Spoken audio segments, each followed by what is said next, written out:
Anytime I talk to somebody new, the first question I always get is, what's the fastest way to win a contract? Most of the time, people are thinking when I'm going to give the answer, it is in weeks or days, not in months or years. If you look at the average company in government contracting takes 3 to 5 years to win their first contract. Some never win a contract and just give up. So we're talking 3 to 5 years. What I'm trying to help you do is follow some best practices and win in 6 to 12 months. That is dramatically faster. I don't know if you've done the math here, but it's dramatically faster than 3 to 5 years. What I want to focus on in this podcast today is while there are no magic beans, there are no magic shortcuts, there are fundamentals that everybody can follow. And we're going to go through 7 different areas today in the podcast so that I can give you an overview of how to accelerate winning a contract and do it as fast as possible. Again, no magic beans. This podcast today is primarily for those folks that are always looking for the shortcut. They're always looking for a book, a mentor, a training, a workshop, and all those things are good, but they're like, that's the thing. That's the thing that's going to make me win, is I'm going to read this book and I'm going to make that happen. The reason I know these people are out there is I was one of these people. I was one of these people that I'm like, if I just buy this book on how to crack the code on YouTube, I'm going to sit down over the weekend, I'm going to figure this out, and in the next 30 days, I'm going to have 1 million followers on YouTube. And it doesn't work that way. Literally, almost nothing in the world works that way. Now, should you not buy the book? I'm not saying that, because in fact, that book, that training, that workshop, all of those things add to your skill sets to help you go faster. I just want to help those people reset the expectation that just because you do any of those things doesn't mean you're going to automatically start winning in the next 2 weeks or 2 hours or whatever unreasonable expectation you've set for yourself. A lot of us, me included, have set a lot of unreasonable expectations about how quickly we can use magic beans to win a contract. This reminds me of this friend of mine. I'll just call him John. John was one of those guys. He really felt like that soap opera Days of Our Lives. You could go a decade without watching Days of Our Lives. You could tune back in and pick up right where you left off. My friend John, his life was just like that. Anytime I would go some months or years without talking to him, and then I'd run into him, he'd be like, man, I am 2 weeks away. 2 weeks away from my big break. And he's been like that for maybe 20 years. He's always 2 weeks away because he's like, I got this thing. I'm going to go to this seminar. I'm going to go to this whatever. By the end of next month, I'm going to be billing $50,000 a month or whatever, right? But he never applied any of the stuff he learned. And even the few things he did apply that he learned, he never stuck with them for more than a couple of weeks. The new bright shiny object would roll around and he'd be like, oh man, I'm going to drop everything I'm going to do or that I'm doing right now. I'm going to go to this new workshop. I'm going to go get this new coaching thing. I'm going to go buy this book and I'm going to turn everything around in 2 weeks. But I don't know how he picked 2 weeks, but that was always his thing because he would never follow anything for long enough. If you find yourself in that trap, you can't stick to things. You're always hoping there's another thing around the corner. Hopefully this podcast will help reset your expectations. That's number one. And then give you just some really simple things you can do.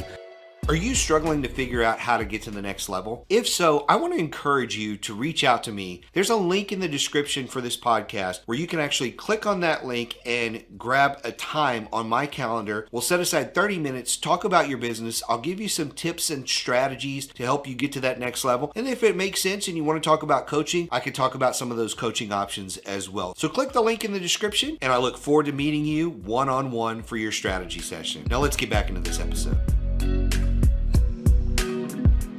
Let's talk about the 7 areas you need to focus on when you're just getting started or when you're trying to break out of a rut because you just aren't seeing progress in your government contracting business. The first one is you need to focus on getting some past performance, any kind of past performance. It doesn't matter if it's prime and it doesn't matter if it's sub. You just need to get some past performance. And when I say some past performance, I'm not saying you need to win billion-dollar contracts. You just need any sort of contracts, which leads me into number number 2, you need to think small wins. Think small wins. And when I say small wins, don't think of the limit on simplified acquisition, because that's where a lot of people go like, oh, a small win is $250,000. No, a small win is $5,000, $10,000, $50,000. That may be a really small contract in the type of business that you have. So think small wins. That was number 2. Number 3, get to know the long-term forecast of your customers. Your target agencies have a lot of information on their website. They have a lot of information in a forecast. They put out press releases. They put out information all the time on LinkedIn and other different places. And if you're not looking to that, if you're not getting to know them, you are back into that magic beans bucket where you're just hoping that something's going to come out this week. And when that thing comes out this week, that's going to be the difference maker. And it's not. It's not going to be the difference maker. The RFP that comes out this week, guess what? Somebody else has been shaping it because somebody else has been looking at the long term. So get to know their long-term forecast, targets, goals, those sort of things. Get to know your customer and what's coming so that you can slowly and prepare for what's coming out with them. That was number 3. The next one is understanding and articulating your value. Most people have no idea what their value is, why a customer would choose them over another. But here's one of the reasons I think it's so important to understand and articulate or communicate, however you want to look at it, your value. That tells a customer where you fit in their needs. If you can't communicate your value, if you can't communicate what you can actually do for them, they don't know where you fit in the whole grand scheme of things. So learn how to articulate your value, understand what your value is, what your role is with your customers, and that will help you greatly. The next one here, number 5, is build your teaming stable. You should have 5 to 7 companies at any given time that you can call up and say, hey, Joan, hey, Steve, I am getting ready to compete on this contract and we need you guys as a sub. We need you as the prime, whatever it may be. But you need to be able to pick up the phone and call those people. Building your teaming stable is extremely important. Now, what's the number 1 tip on how to build a teaming stable? Get to know your customers, get to know who's already serving your customers, and then bring opportunities to those people that they either can't do on their own or that you've got some inside track to. That's the best way to get those people to take a call from you. But look, you need to ultimately build that teaming stable of companies so that, again, at any given moment, you can pick up the phone and say, hey, I need to work with you on this. And they're like, hey, thumbs up, let's rock and roll. I like you. I know you. I'm ready to do that. That takes time. It's not going to happen over days or weeks. It's going to happen over months. The next one is building up your back office, your people, your processes, other resources. You have to prepare for how you're going to actually chase a contract, how you're going to execute on the contract, how you're going to go get the next contract, how you're going to balance the fact that you have more than one contract. You've got all these things in the back end, anywhere from setting up your accounting system and software and stuff like that to buying tools that your people need. If it's a janitorial company, there's probably this simple things like mops and buckets, cleaner, all that kind of stuff. All those things, there's resources that you've got to prep on the back end of your business that seem mundane, but are actually the core of you executing what you do. So build up your back office, your processes, your people, all that kind of stuff. The number 7 here, and I can't stress this one enough, it's learn and relearn and practice the basics. When I talk about basics, it's prospecting, opportunity research, proposal writing, project and contract management, pricing, all of those little things that wind up, again, being the execution of your business. You know, when you look at a sports team and they can't get anything right, what does the coach always say? That we got to get back to the basics. We've got to get back to the basics. If it's a football team, blocking, tackling, catching the ball, holding on to the ball, very basic fundamentals. That's always the thing. Once you start growing a business, people get a little sophisticated, they get fancy, and they forget the fundamentals. So practice